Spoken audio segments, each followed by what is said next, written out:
Novak, great match today against rising Serbian star. Seems like you found your groove in the end of the final set. How do you think the match went today?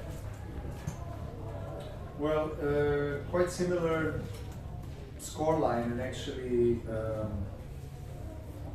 the rhythm of the match comparing to the one last night where I was set and break down and was pretty much dominated by my opponent. Kecmanovic was very solid. He was not missing much and he was really moving well. But generally I felt better than I did yesterday. Even though I was set in a breakdown, I still felt game-wise I took it up a level or two. So, I believe that I'm going to get my chances. When they were presented, I used them. He helped me a little bit. He made some unforced errors towards the end of the second to give me the break. But, after that, it was a whole different story. In the third, it was quite even up to 3-all, and then I played 3 best games of the entire match. So I'm very pleased to be able to finish the match in that style. And physically, I managed to push through again another 2.5-hour match. Very physical, a lot of rallies. But I'm happy with the way I'm feeling at the moment. I'm not too tired, so I think a one-day rest tomorrow will serve its purpose and allow me to be ready for Saturday. English questions, please. Hi. On court, you mentioned 2 words kind of stood out to me. One was experience and the other was muscles. I think you were kind of referring to muscle memory in a way, that some of these things kind of come automatically to you. And when it comes to experience, I was curious, how much of it is just years and years of experience, and how much of it is the experience of literally 24 hours ago? It's more than muscle memory. I was referring to I muscled it out, and managed to physically just stay there with my opponent yesterday and today, and fight for every shot and every ball, and work physically to get into the position to have the momentum on my side. So that's what happened today. Really, he was, as I said, set and a half. He was a better player. He was winning. He was dictating. Then, a couple of good games from my side, maybe not so good from his side, and I managed to figure his game out a little bit. I thought he was playing on a high level. Both Jere and him, they improved a lot. So I'm happy as their Serbian compatriot, to see them playing well and improving. It's good news for our tennis. But as I said, experience, that was another word. I don't know how much it helped. It probably did to some extent, because I've found myself in this kind of situation so many times in my life, in my career, more than him. So, probably mentally I kind of hung myself on that experience and used it to my advantage. But again, it was anybody's game really up to the last few games. Yes. Hey Novak, so I'm just curious about the kind of discipline that goes on into finding form after you've been out for a while away from the game. You're going to practice a lot on the practice courts, and then you're going to enter a tournament. Maybe you'll have early losses along the way. Can you just describe and take us through the process of staying disciplined and then believing in the process and moving on with that? Well, I can speak generally, but I can also, I think, speak from a perspective of 35-year-old, and which is different for 25-year-old or 15-year-old. Every stage when you're of your career, especially after playing for 20 years on the tour, has its differences. In terms of how you approach things mentally. My life has changed so much in the last 10 years, and my body as well. So I have to adjust to that, adapt, understand these changes, understand what I'm going through, and figure out the biology of things, and constantly strategize, organize, and plan with my team. That is around me, that helps me to peak at the right time and to be able to compete with the young guys. I know that, you know, for me, age is just a number. I sincerely feel younger than 35, but, you know, of course, after so many years of playing, there is a certain degree of, I would say, adaptability that needs to go with the tour and with schedule. You know, I'm not able, or I do not want to play a full schedule like I used to up to a few years ago. So I have to prioritize certain events, and I have to strategically approach preparation for those events where I want to peak. For example, now it's Roland Garros, right? So, of course, I don't want to lose any tournament. I want to win every match that I play on, and of course, that's the mentality. And when you have early losses and you haven't had too many matches, you feel, you know, you feel strange because, you know, I haven't had that much of those particular situations. I was lucky to really play consistently well throughout the entire career. And most of my trajectory in my career in terms of rankings was going, you know, upwards, except one of the years when I had injury, surgery, and I was absent from the tour and I dropped in rankings, but I was, you know, constantly there at the top of the men's game. So, of course, it's all these expectations from people around that they got used to seeing you at the level, you know, for 10, 15 years, and they always expect you to be winning 99% of the matches, but that's obviously not possible. You know, you have to accept the fact that you're going to lose, that you're not going to feel good, that it might take more time to get into the groove. And now again, it depends on the surface, it depends on the time of the year, it depends on how you feel, what's going on with your body in your private life. There's so many different factors that affect the outcome that you see in the performance of the course. But the discipline that you were referring to needs to always be present, you know. And if you, before discipline, I would say it's commitment and devotion. If you're not committed and devoted, then you're not going to have as much discipline that is necessary. But even before that is obviously what drives you. Why are you playing? You know. And for me, I try to always draw the strength from the love and passion for the game. And I choose to play. You know, no one is forcing me to play.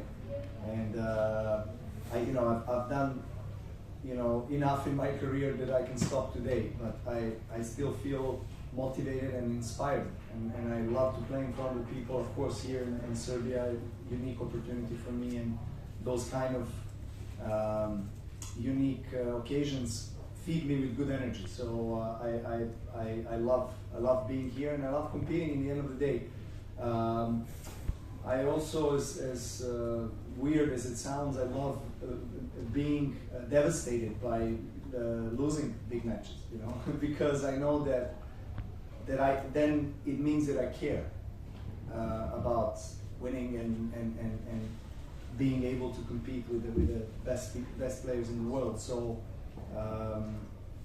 in terms of the level and quality of tennis, you know, you have to trust the process. Prioritize, as I've said, you know, for me now things have been different in the last 5 years, but I'm pleased with the way my career is going. Thank you so much. Just do Serbian, please, now. Start over there. Here you go. First and then second. Back. Pre svega na današnjoj pobedi.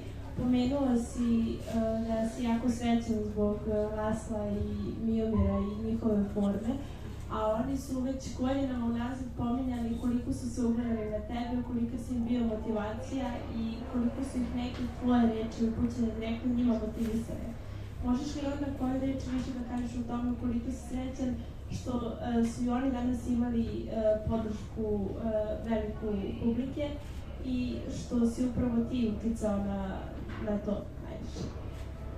Pa mislim, nisam ja uticao na tu podršku, najviše su uticali oni. Oni su pre svega srpski teniseri, naravno, i drugo svojim rezultatima, svojim karakterom, su zaslužili da imaju takvu podršku, atmosferu i doček kakve su imali. Ja im stvarno želim sve najbolje, njih sve gledam stvarno kao najbliže, jer često se viđamo, provodimo puno vremena po turnirima i trudio sam se da uvijek budem na raspolaganju jednom i drugom i svim ostalim teniserima i teniserkama iz naše zemlje za šta god im treba, kakav god savjet u tom trenutku je neophodan za njih, da li na terenu, van njega. Oni to znaju, ja im stalno pominjem da sam tu. Naravno, kad oni osjete, znaju da su uvijek otvorene vrata. Naravno, na terenu je to druga priča, jer iako je čudan osjećaj, opet to je protivnik moj, ja sam njegov i tu nema šta. To je striktno profesionalno u odnosu na to da li želiš ili ne želiš da pobediš meč. Naravno da to želimo, a opet poštovanje i uvažavanje jednog drugog ne izostaje, to se videlo na terenu i juče i danas, mislim, ja stvarno volim jednog i drugog, drugari smo i sjajni su momci i napreduju i mnogo mi je drago zbog njih, stvarno igraju fantastično jedan i drugi. Kecmanović pogotovo u poslednje 3-4 meseca zaista pokazuje potencijal da ide do svetskog vrha, tako da opet današnjom igrom je pokazao da je na pravom putu. Malo sve čestitke na ove dve važne pobede. Da li bi po toku ova dva meča protiv Lasla i protiv Niše napravili neku analogiju između mečeva sa Cicipasom u Setima na Roland Garrosu prošle godine i da li će se PTPA oglašavati povodom situacije sa ruskim i belorusskim igračima na Wimbledonu ili možda čak nešto uraditi zajedno sa ATP-em po tom pitanju? Hvala. Pa, može se porediti, ajde, tako da kažem, neki subjektivni osjećaj na terenu, iako je Grand Slam, naravno, u toj dobijena seta, malo drugačija situacija. Mada, eto, kažem, bio sam na rubu poraza i juče i danas, oba puta protiv domaćih tenisera i u jednoj situaciji nezavidnoj igrački gledano, ali sam uspeo nekako da pronađem način da pobedim i to mi se često puta u karijeri dešavalo, ali sam često i gubio meče, tako da mislim, tu nema pravila, ništa nije garancija, iako, kažem, to neko iskustvo i vera u sebe, uglavnom je pozitivno za čoveka i može mnoge dobre stvari da mu donese na terenu i van njega. Što se tiče PTP-a, mi još nismo izneli stav, razgovaramo, ovo je još sveža vest od juče, tako da baš ovih dana imamo razgovore, pa ćemo vidjeti kako ćemo se postaviti. Video sam da je ATP dao saopštenje i da se ne slaže sa tom odlukom i drago mi je zbog toga, jer ja sam isto tog stava. Do a couple more? And we go ahead. What's up, B? I didn't have a question, I was waving. Sorry. What's up? Yeah. Welcome.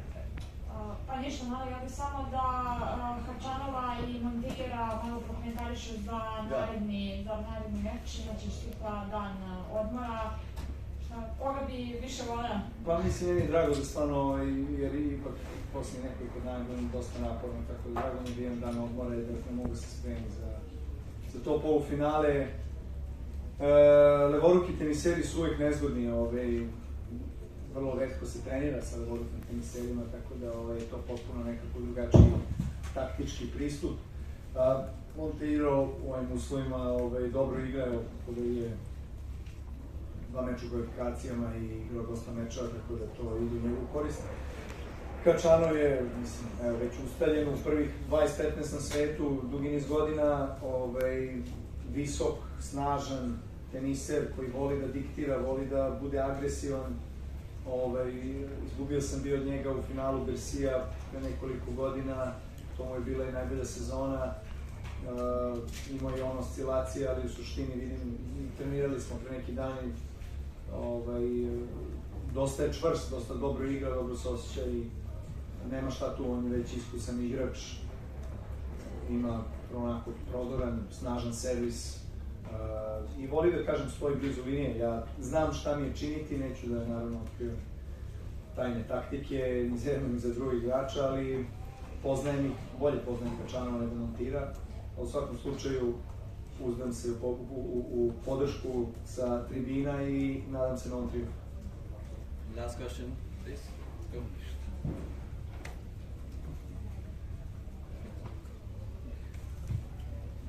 No, s obzirom na Lazio i Mišinu formu, svima nam je žao što na ovako jakom turniru nije bilo šanse nikakve da imamo trojicu polufinalista, ali da li ti misliš da su ti baš ta dva protivnika i meča trebali kako bi moglo da uzdigneš formu da budeš maksimum za petanje? Da, mislim da su ove dve pobjede izuzetno značajne za mene, za moju formu, za neki opšti osjećaj na terenu, kako igrački, kako i fizički. Nije moglo da se desi bolje, kako da kažem, scenario da sam mogao da napišem, nije moglo da se desi bolje.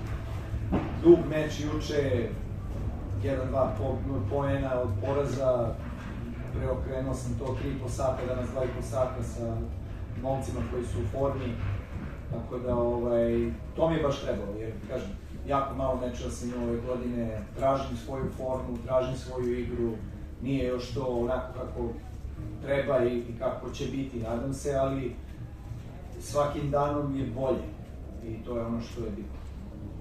Thank you again for your time. Doče, bili ste malo Samo mikrofon. Imaš priliku da se vidiš sa Pilićem posle meča, kakav je osjećaj biti sa bivšim trenerom nekako? Pa, Niko je moj teniski otac, to sam spominjao mnogo puta, tako da mi je izuzetno zadovoljstvo videti ga, nismo se videli nekoliko godina, tako da mi je jako drago što je ovde došao sa svojom suprugom. On se čovjek ne menja, on ne stari, stvarno je već 20 godina unazad. Kaže da igra 3 sata dnevno, ima 83 godine, stvarno ne bi mu ni blizu toliko dao.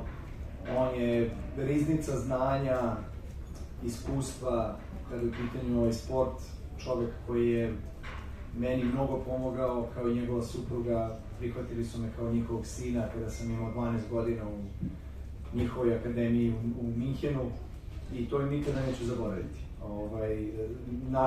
Moja porodica, moji roditelji gledaju njih kao najdraže i najmilije i najbliže i stvarno svaki put kad ga vidim nekako mi se probude sećanja na to vreme koje sam proveo. To su ključne godine u mom razvoju kao tenisera. Između 12. i 16. godine sam proveo puno vremena u njegovoj akademiji i mnogo naučio od njega. Tako da on je i čovek koji je puno pomogao srpskom sportu i tenisu. Dakle, dok je on bio u timu, mi smo osvojili jedinu Davisku titulu, tako da je jako blizak i sa Viktorom i Ikom i tom šampionskom ekipom. Thank you everyone for your time. Thank you.